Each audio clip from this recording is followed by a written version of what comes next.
Halo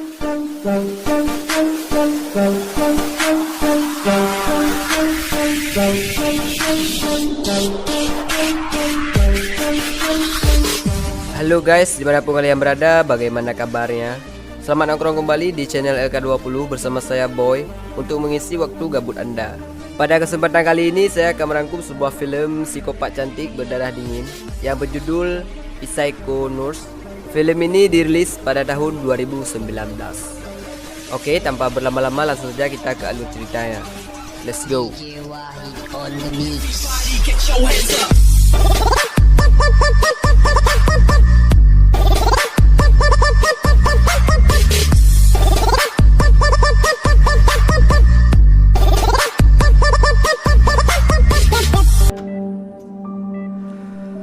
Film diawali dengan memperlihatkan seseorang pasien yang sedang meminta tolong pada seorang perawat untuk membawanya pulang ke rumah karena dia tidak betah lagi tinggal di rumah sakit tersebut.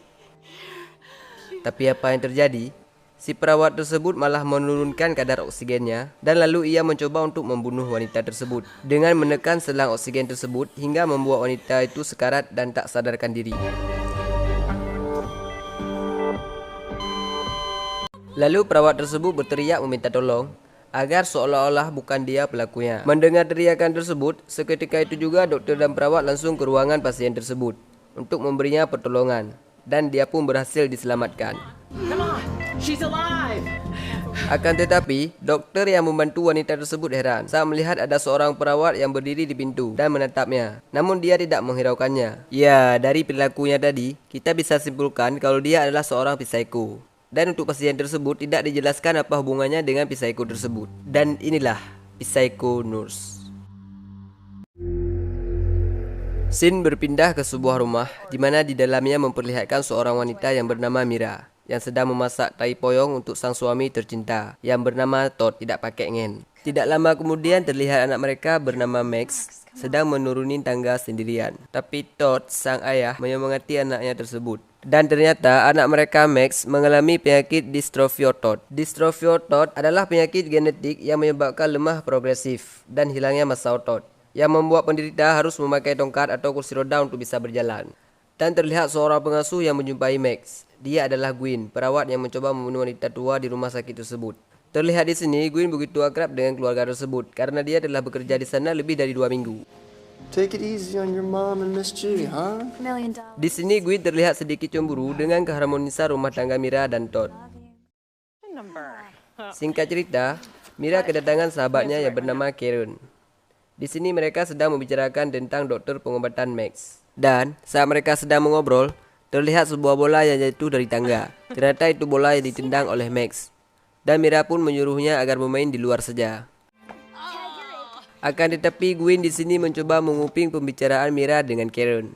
Mira merasa kalau anaknya lebih menyukai Gwen dibandingkan dirinya. Tetapi Karen menyarankan Mira agar mencari pengasuh lain dan mencari tahu tentang Gwen dan tempat-tempat di mana dia pernah bekerja. Tapi di sini Mira sepenuhnya percaya kepada Gwen dan tak ingin mencari pengasuh lain. Di saat mereka lagi asyik mengobrol, tiba-tiba terdengar suara Max berteriak yang membuat Mira panik dan bergegas pergi untuk melihatnya. Ternyata Max terjatuh karena kruk yang dipakainya patah. Karena Mira sangat khawatir dengan keadaan Max, dia pun menyalahkan Gwen karena tidak menjaga Max dengan baik. Namun Gwen menjelaskan kalau ini hanya sebuah kecelakaan kecil.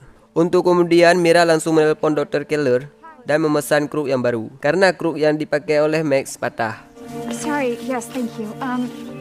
Singkat cerita, malam pun tiba. Di sini terlihat Mira merasa bersalah terhadap Gwen soal jatuhnya Max. Dia pun meminta maaf kepada Gwen. Dengan tampang yang sok-sok baik, Gwen pun tidak mempersalahkan hal tersebut. Malah ingin berniat membantu Mira untuk memasak dan membuat segelas teh hangat untuk Mira.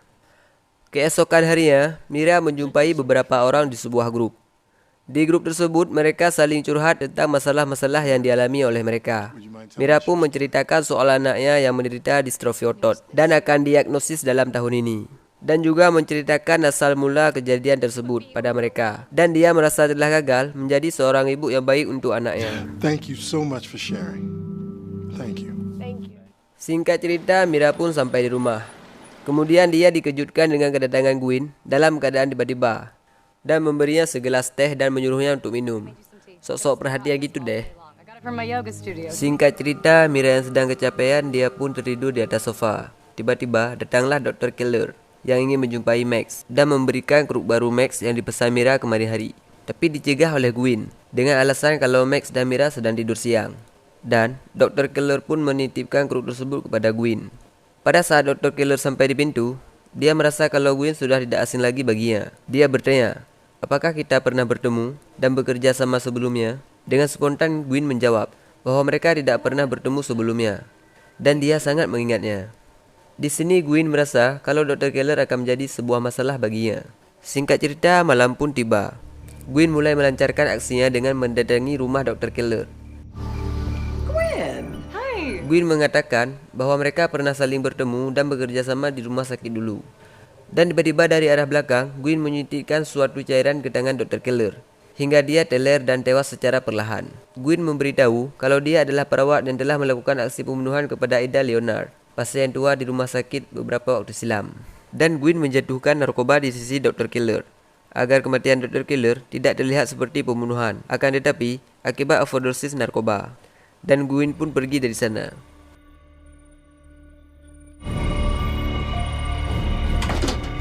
Di malam yang sama, Mira mendapatkan sebuah panggilan dari orang yang tidak dikenal. Dia mengaku kalau dirinya adalah David dari kelompok yang diikuti Mira tempoh hari. Dan dia bisa menghubungi Mira karena menerima informasi dari Bill bahwa Mira sedikit kewalahan dan membutuhkan sedikit hiburan. Ketika Mira meminta agar David membuka obrolan video, dia hanya mengirim sebuah foto yang beresolusi rendah. Dan di sini terlihat David hanya ingin menghibur Mira. Dan faktanya, David bukanlah laki-laki, melainkan Gwyn yang mengubah suaranya menjadi laki-laki dan menipu Mira. Seolah-olah Gwyn sedang memainkan sebuah permainan. Permainan apakah itu? Nanti akan terjawab. Good night, David. Lanjut, singkat cerita, pagi pun tiba. Saat mereka sedang sarapan, datanglah Karen dengan membawakan desainer baru. You're alright? Yeah, just Tanpa sengaja, dia menumpahkan air ke bajunya Todd. Untuk kemudian, Todd melepaskan bajunya dan menyuruh Gwyn menyucinya. Oh yeah, I'll get that in the laundry ASAP. Mira pun bercerita kepada Karen kalau dia ditelepon oleh seorang pria semalam dari program yang dia ikuti. Dan Mira merasa sangat dibantu olehnya. It's great, Mira. Dan pada saat Karen pergi mengambil sampel tas di ruang kerja Mira, tanpa sengaja dia melihat Gwyn sedang mencium bajunya Todd. Terlihat dia begitu menyukai Todd. Namun, Karen memilih untuk pergi dan seolah-olah tidak melihatnya. Singkat cerita, terlihat Mira yang baru selesai mencuci piring tiba-tiba ditelepon lagi oleh David dan menanyakan kabar Mira dan Max. Dan tiba-tiba dia menutup teleponnya. Mira merasa aneh dengan perilaku David. Dan nyatanya, Gwyn sedang memainkan suatu drama agar Mira terlihat sedang akrab dengan laki-laki lain. Untuk kemudian, Gwyn pergi menjumpai Mira dan berpura-pura kalau dia tanpa sengaja mendengar percakapan David dengan Mira. Dan bertanya, siapa itu David? Karena Mira merasa kaku dengan pertanyaan Gwyn tadi, dia hampir saja menyuci piringnya dengan menggunakan sabun yang salah.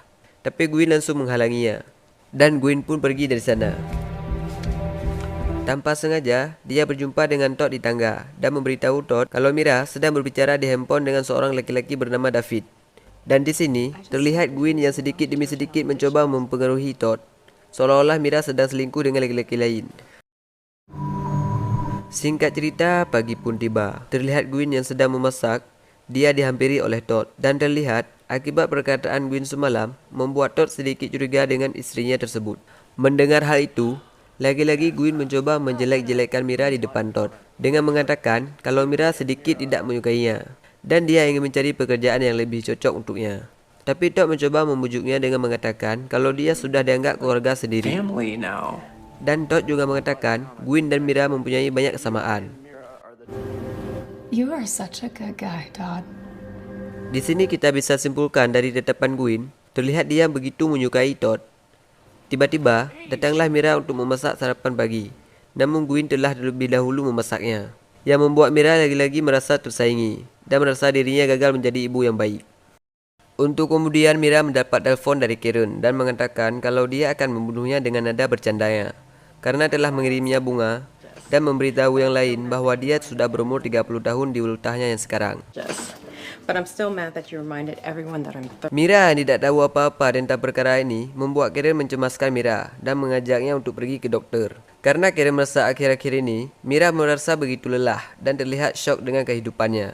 Dan ternyata, yang mengirim bunga kepada Karen adalah Gwen. Dan juga Mira merasa sedikit risih karena Gwen telah mengerjakan semua pekerjaan Mira. Karena di sini, Gwen hanya bertugas untuk mengasuh Max, bukan untuk melakukan semua pekerjaan Mira. Mira yang baru bangun ditambah lagi belum sarapan pagi, membuat dia begitu lemas dan hampir saja terjatuh pingsan saat menuruni tangga. Kemudian Gwen membantunya, namun dia melarang Gwen untuk memberitahu Todd soal kejadian ini. Dan lagi-lagi Mira dan David mengobrol lewat telepon. Tiba-tiba Mira mematikan teleponnya karena terlihat Todd sedang mengantar Max ke kamarnya. Dan dia mengajak Mira. Saat ingin bangun, tiba-tiba Mira merasa begitu puyeng dan menyuruh Todd dan Max pergi duluan karena Mira tidak ingin mereka tahu kalau dia sedang sakit. Keesokan harinya, tanpa sengaja Todd melihat chattingan Mira dengan David semalam. Dia pun merasa semakin curiga dengan tingkah laku Mira dan dia pun pergi untuk bekerja. Saat Mira dan Gwen sedang mengobrol, tiba-tiba ada pesan masuk yang memberitahukan agar Mira tidak berhubungan dengan David karena dia adalah seorang pembohong. Akan tetapi, Mira merasa kesal dengan email tersebut dan menyuruhnya agar stop mengirimnya lagi. Scene berpindah ke tempat di mana Mira dan Karen bekerja. Di sini Mira melihat Karen yang sangat-sangat tidak menyukai akan Gwen. Dan tiba-tiba Mira melihat sebuah email yang mengatakan kalau Max dalam bahaya dan orang itu mengajak Mira untuk bertemu dan Mira pun menyetujuinya. Tapi di sini Karen terlihat ragu akan hal ini. That sounds sketchy. Saat Mira menceritakan soal email tersebut kepada Gwen, tanpa mereka sadari, Todd mendengar pembicaraan mereka. Would you honestly let one of us go? I'll think about Dan pada keesokan harinya, Mira pun menjumpai pria tersebut. Dan pria itu memberitahu siapa itu David. Dan betapa herannya Mira saat mengetahui pria itu adalah David. Dan orang yang selama ini mengaku David bukanlah dia, melainkan seorang pembohong yang memakai nama dan fotonya. That I don't know. I'm sorry, I gotta go. Tanpa Mira sadari, Todd memperhatikannya dari jarak jauh. Scene berpindah ke rumah Mira. Di sana terlihat Karen yang ingin menjumpai Mira untuk menyetujui beberapa desain. Karena Mira tidak ada di rumah, dia dicegah oleh Gwen. Kesal akan hal itu, Karen pun mengancam Gwen karena dia pernah melihat Gwen yang mencium bajunya Todd di ruang cucian. Is that a threat? It's a warning. Mendengar hal itu, jiwa psikopatnya pun meronta-ronta. Untuk kemudian dia memukul Karen dengan sebuah vas kaca hingga Karen pingsan. Thanks for the warning. Lalu ia membawanya pergi ke suatu tempat dan menyuntikkan suatu cairan di tangannya.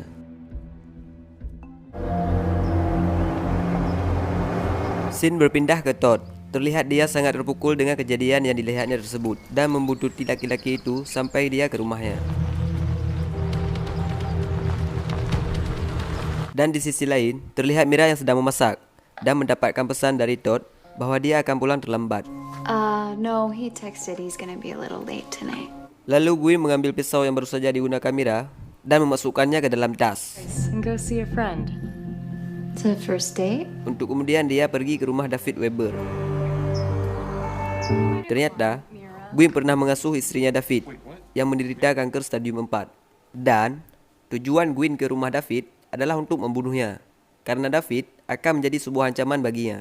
Dan Gwen pun menggunakan pisau yang dipakai Mira agar seolah-olah Mira lah yang telah membunuh David.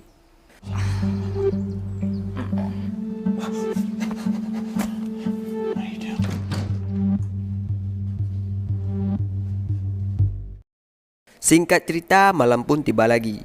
Terlihat Todd yang baru pulang dengan keadaan mabuk disambut oleh Gwen yang langsung membawanya ke kamar. Lalu, di saat hasrat Gwen udah menggejolak, di saat itulah laki-laki harus menjaga kehormatannya. Apaan anjir. Ia pun mencoba merayu Todd. Akan tetapi, Todd yang imannya masih kuat, dia pun mampu menahan godaan yang begitu berat dari rayuan seorang Gwen. Merasa dirinya gagal, Gwen pun memilih pergi dari sana dengan rasa kecewanya yang begitu berat. Saat pagi tiba, Todd masih merasa sangat tidak percaya dengan kejadian semalam. Akan tetapi, Gwen membalikkan fakta bahwa Todd lah yang telah merayunya semalam saat sedang mabuk. dan merahasiakan hal tersebut dari Mira. Excuse me. Have a good day. Di saat Mira terbangun dari tidurnya, dia merasa aneh dengan minuman yang selalu dibuat oleh Gwyn. Kebetulan Gwyn sedang mengantar Max ke tempat terapi. Mira yang mulai mencurigai Gwyn mencoba masuk ke kamarnya. Sesampainya di kamar Gwyn, tanpa sengaja Mira menjatuhkan HP-nya. Ketika dia mengambil HP-nya, tiba-tiba dia melihat beberapa obat tidur di bawah ranjangnya Gwyn. Dan tiba-tiba Gwyn pulang, sehingga membuat Mira harus bergegas pergi dari sana. Tidak lama kemudian, Gwyn ingin pergi lagi untuk membawa Max ke terapi. Tapi terlihat Mira yang mencemaskan Max dan memintanya agar tidak mengikuti terapi fisik untuk kali ini. Namun Max tetap ingin mengikutinya. Melihat Gwyn yang sudah pergi lagi, Mira pun bergegas kembali ke kamarnya dan membuat sebuah video sebagai bukti apa yang telah Gwyn lakukan terhadapnya. This video is evidence. Lalu ia menelpon Todd. Saat ingin memberitahu Todd tentang kejadian tersebut, tiba-tiba Gwyn datang. Di sini Gwyn mencurigai saat melihat gerak-gerik Mira, seolah-olah merasa ketakutan. Tanpa sengaja Mira melihat bekasan darah di pipi Gwyn yang membuat Mira semakin khawatir dengan keadaan Max. Dan Mira mencoba kabur, mereka pun saling berebutan kunci mobil. Dan Gwyn mengatakan kalau Max bukan di tempat terapi, melainkan di suatu tempat. Gwyn akan mengantarnya asalkan Mira tidak membawa handphonenya. Gwyn pun membawa Mira ke sebuah rumah yang jauh dari tempat ia tinggal. Lalu Mira memasuki rumah tersebut untuk mencari Max. Namun Max tidak ada di sana. Ternyata Gwyn menipunya. Lalu kemudian Gwyn menceritakan semua pembunuhan yang telah dilakukannya. Dan di sini dia juga ingin membunuh Mira dengan pisau yang ada di dekatnya. Namun Mira berhasil menarik panci level Max yang ada di dekatnya dan berhasil memukul kepalanya hingga dia tak sadarkan diri. Tidak dijelaskan Gwynnya mati atau hanya pingsan. Yang intinya Mira berhasil selamat dan kembali lagi ke keluarganya. Dan mereka pun bahagia seperti dulu lagi. Tomat, ending yang sangat tidak menjelaskan.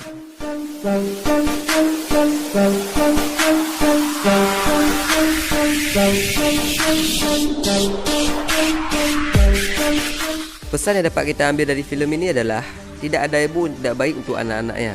Karena seorang ibu psikopat pun tetap menyayangi anaknya. Saya Boy ingin mengundurkan diri. Sampai jumpa di video selanjutnya. Dan selamat melaksanakan ibadah puasa. Bye-bye.